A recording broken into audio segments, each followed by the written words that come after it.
그래서 원래 이제 그 양치기라고 해서 문제를 많이 맞아. 푸는 거 있잖아요. 그걸 할 때도 양치기가 나쁜 이유는 아이들이 많은 양을 푸는데 맞았으면 왜 맞았는지 모르고 틀렸으면 왜 틀렸는지 몰라요. 틀리면 그냥 다른 번호를 찍을 뿐이지 그렇게 해서 이제 교재를 끝내거든요. 그래서 양치기를 할 때도 해설지를 다 읽어봐야 돼요. 맞은 문제는 내가 왜 맞았고 틀린 문제는 왜 틀렸는지를 해설지까지 자기가 다 정독을 하고 그렇게 해줘야 이 양치기를 통해서 이제 개념이 정리가 되는 거죠.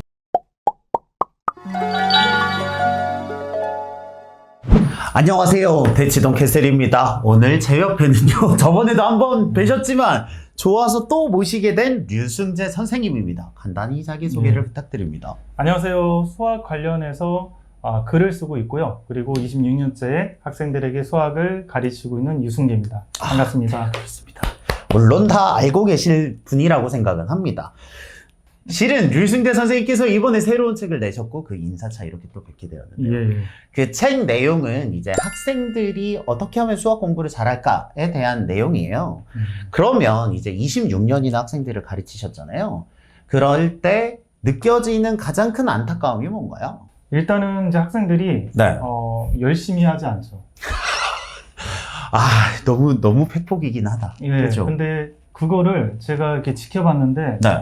어느 단계를 넘어서야 실력이 오르거나 성적이 오르는데 근데 그거를 학생들도 잘 모르고 부모님들도 좀 잘 모르는 경우가 있어요. 그렇죠. 왜냐하면 문제집 풀 때 얘가 이거 얼마큼 해야 성적이 오를지 예, 모르니까. 그런 것도 있고 네. 그리고 또 하나는 이제 아이들이 많이 수동화가 됐죠. 수동화가 돼가지고 그 모르는 거나 그런 것들은 계속 질문하고 뭐 누군가 가르쳐서 배우고 그런 것들이 좀 많이 일반화가 돼서 이게 이제 초등학교 한 5학년 때 개념이 어려우면 이제 부모님들이 옆에서 끼고 가르치지만 초등 때는 가르쳐 주시죠. 예, 근데 이제 중학교는 더 어려워지잖아요. 고등학교는 더 어려워지고 계속 그렇게 이제 어려울 때마다 얘가 충분히 이해하게 가르쳐 주다 보면 중학교, 고등학교를 가면 누군가 가르쳐 줘서 이해하는 거에 한계치에 봉착을 하거든요. 그러면 이제 현행을 못 따라가니까 수포자가 되잖아요. 그래서 어느 선에서는 그걸 끊어줘야 되는데 얘가 혼자서 자기가 극복하게끔 좀 끊어줘야 되는데 그거가 안 돼서 계속 이렇게 가는 모습들을 보니까 학원에서 보면 많이 오잖아요. 그렇죠.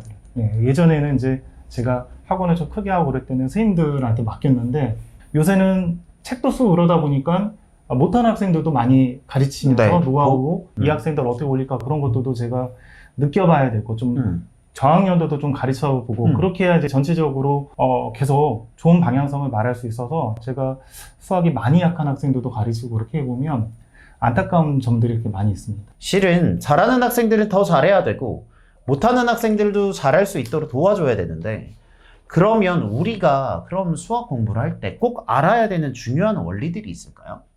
그 수학은 기본적으로 납득하고 넘어가는 그런 어떤 습관이 필요해요. 맞아요. 그건 진짜 필요합니다. 그 납득하고 넘어간다라는 것이 어떻게 보면 이제 수학 구조에서 보면 정의가 있잖아요. 맞아요. 정의는 이해를 한 다음에 이 정의라는 것이 이럴 때는 어떻게 되고 저럴 때는 어떻게 될지를 이제 계속 생각을 해봐야 되죠. 그런 다음에 정의에서부터 여러 가지 논리들이 나와요. 네. 공식이라고 부르기도 하고 성질 정리라고 부르기도 하는데 그런 공식이나 성질 정리 같은 경우는 다 납득할 수 있는 이유가 있거든요. 그러니까 증명이 있어요. 그렇죠. 증명이 있죠. 그래서 우수한 아이들은 항상 자기가 납득해서 공부하려고 하다 보니까 정의로부터 여러 가지 이제 확산되는 그런 성질들을 자기가 하나씩 왜 그런지 유도해서 찾아내는 거고 그러면 이제 공식을 암기할 필요가 없는 상태가 되는 거고 우수하지 않은 학생들은 그 결과만 그냥 암기하고 넘어가거든요. 그러니까 암기하고 넘어가면 금방 까먹어요. 이게 무의미하니까.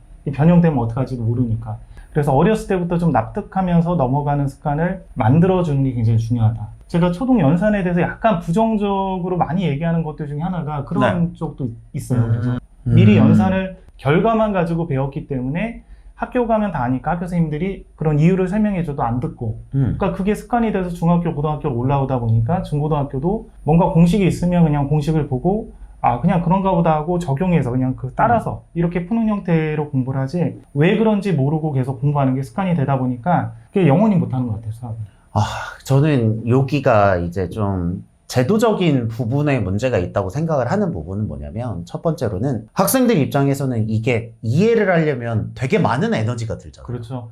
왜냐하면 근데 이 이해했는지 안 했는지는 티도 잘 안 내거든요. 근데 결정적으로 시험 문제가 요즘은 이제 많이 바뀌긴 하는데 그게 문제풀이 형식이다 보니까 이 문제 서술형 혹은 객관식을 보고 얘가 알고 맞췄는지 외워서 맞췄는지를 구분하기가 아주 쉽지는 않은 형태로 되어 있어요. 맞아요. 그런 것도 그러니까 있고. 근데 학생 입장에서는 외우고 하나 그냥 하나 어차피 점수 똑같은데 그러니까 어설프시 알아도 대충 이렇게 숫자 몇 개 대입하거나 그럼 풀 수 있는 형태가 나오니까 그러니까 그런 부분이 저는 조금 더 상황적인 부분이랑 학생 부분이랑 섞여서 이렇게 된 거 아닌가라는 생각이 좀 들어요.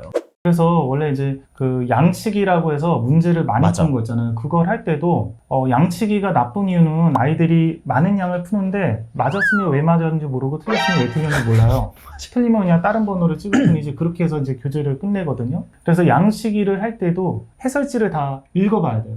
맞은 문제는 내가 왜 맞았고 틀린 문제는 왜 틀렸는지를 해설지까지 자기가 다 정독을 하고 그렇게 해줘야 이 양치기를 통해서 이제 개념이 정리가 되는 거죠. 맞아요. 내 개념이 이 문제 풀 때 나 잘 적용을 했구나. 이 문제 풀 때는 내가 잘못 이해했네. 그런 것들을 알아야 되는데 그런 것도 모르고 그런 식으로 풀고 넘어가고 그러니까 이제 좀 의미가 없어지는 행위가 되는 거죠. 선생님 입장에서는 그런 친구들 나중에 받아서 개념 정리를 다시 시키려고 보면 저 앞에서부터 다 해줘야 되고 어디서부터 손을 봐야 될까라는 게 맞아요. 힘들고 그리고 어디서부터 학생들 같은 경우 특히 수학을 못하는 학생들 같은 경우는 가장 문제점은 뭐냐면 머릿속에 저장하는 연습이 하나도 안 돼 있어요. 제가 봤을 때. 진짜로요? 그래서 저도 개념 테스트를 하지만 네, 저는 백지 개념 테스트 하죠. 저도 학원에서 여러 가지를 좀 해봤거든요. 뭐 묻고 답하기도 해보고 개념 테스트도 해보고 집에서 설명하기 영상 보내라도 다 해봤는데 이게 여러 가지를 이렇게 시행착오를 거쳐서 해보면 안 되는 것들이 있어요. 취지는 좋지만 애들이 수동화돼서 안 되는 것들이 있어요. 뭐 집에서 영상 설명하고 찍으라 그러면 보고 그냥 찍어요. 이거 보고 읽듯이 찍으면 별로 효과 없거든요. 그렇죠. 국어 받아쓰기 하듯이 하라고 하는 게 아니니까. 그러니까 인출 연습해서 끄집어내서 자기가 해야지 이게 정확하게 이제 저장이 되는데 효과가 없고 그리고 묻고 답하기를 하다 보니까 제일 좋은데 시간이 걸리죠. 얘만 가지고 이거 할 수 없잖아요. 그러니까 묻고 답하기를 한번 해봤어요. 정말 수학을 못한 애들. 그러니까 2페이지 개념을 얘가 정확하게 묻고 답하게 해서 설명하게 하는데 거의 2시간이 걸려요. 그러니까 얘가 개념을 알았다라고 하는 느낌이 2시간 정도는 묻고 답하기를 통해서 확인해야 되는 건데 본인은 그냥 알았다라는 느낌이 드니까 교재를 풀면 정답률이 안 나오잖아요. 막 틀리고 고치고 틀리고 고치고도 아까 얘기했듯이 해설지 정독을 하면 거기서 개념이 교정이 되는데 해설지 정독 안 하고 그냥 틀리면 또 다른 번호 찍고 막 이런 식으로 풀다 보니까 개념을 하나도 모른 채로 이제 가는 거죠.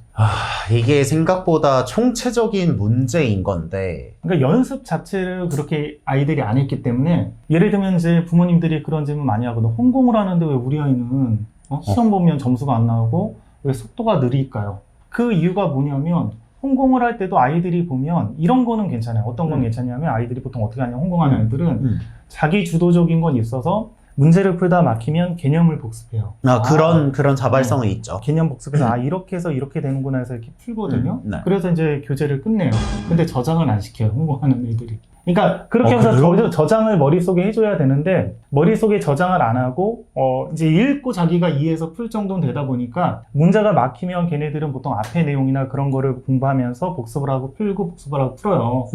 근데 문제는 우리나라는 이제 모든 시험이나 그런 게 머릿속에 강력하게 저장이 돼야 시험을 잘 보는 구조잖아요. 그러니까 그게 안 되다 보니까 나중에 시험을 보면 인출 연습이 하나도 안 되다 보니까 머릿속에서 이런 책을 이용할 수 없이 풀 때는 안 떠오르는 거죠. 속도도 항상 자기가 저장이 돼서 발빠르게 이게 나와야 되는데 계속 안 보면 앞에 거 넘기면서 보고 이래서 이렇게 했지 이렇게 공부하니까 걔네들이 속도도 느린 거예요.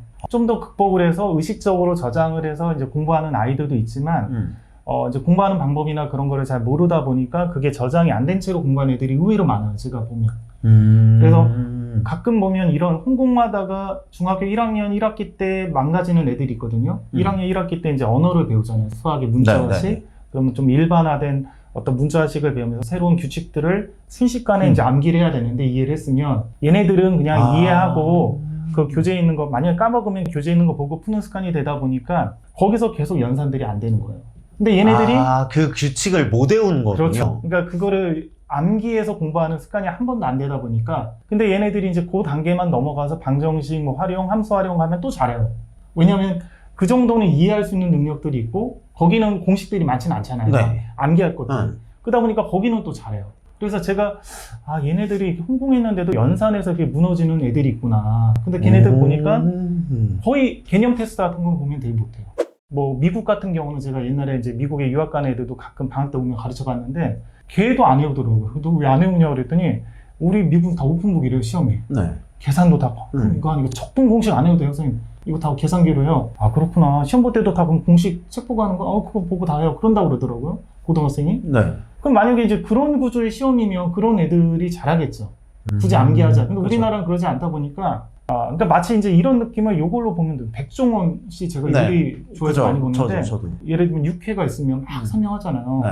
이때는 여러분들 참기름을 막 넣으면 이래야 맛있구나 해서 다 이해가 되거든요. 나중에 만들려면 안 떠오르잖아요. 어떻게 네. 다시 그거 그 영상을 보면서 따라가죠. 따라가죠. 네. 그걸 여러 번 반복하다 보면 익숙해져서 나중에는 친구들하고 얘기하면서도 만들잖아요. 네. 그러니까 그 상태가 돼야 이제 수학이 어머님들이 왜 어떤 애들은 빠른데 우리 아이는 왜 안 되냐 그러면 그 상태가 수학이 돼야지 이제 빨라지는 거죠. 그렇죠. 그 그러니까 기억들이 절차적 기억으로 그렇죠. 그게 넘어가죠. 너무 숙련되고 반복되고 하다 보니까 이제 안 보고도 빠르게 되는 상태가 어느 단계로 올라가면 그게 특히 이제 방정식, 부등식, 함수 이 세 가지가 저는 중요하고 그중에 함수가 제일 중요하다고 생각하는데 중학교 과정에서 이게 이제 되다 보면 이제 고등수업까지 애들이 빨라지는 거죠. 그 무기들이 그런 구조 자체는 굉장히 이제 빠르게 하는 것들이 장착이 되다 보니까 빠르게 그런 부분들이 해석이 됐고 고등수학 같은 경우 방정식, 부등식, 함수가 계속 섞이면서 가는 건데 그렇죠.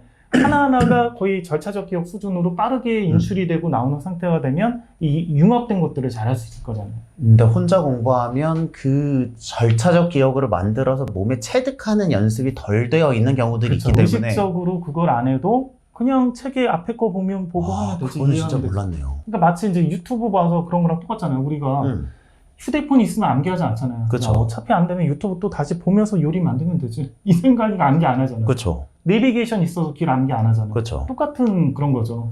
야, 걔네들은 홍콩을 하기 때문에 언제 뭐 시험을 보지도 않고 학원은 프린트 숙제를 맨날 내주잖아요. 그렇죠. 그럼 프린트 숙제 보면 이게 어느 단어는 뭔지 몰라서 애들이 막 시험 보듯이 풀어야 되거든요. 그래서 홍콩하는 애들은 이제 하고 나서 제가 보면 프린트 숙제 내줘도 정답률이 확 떨어지고 그리고 이제 그 시험을 봐도 정답률이 확 떨어지고 부모님들이 이제 왜 도대체 우리 아이가 뭐냐 그렇게 얘기하더라고요.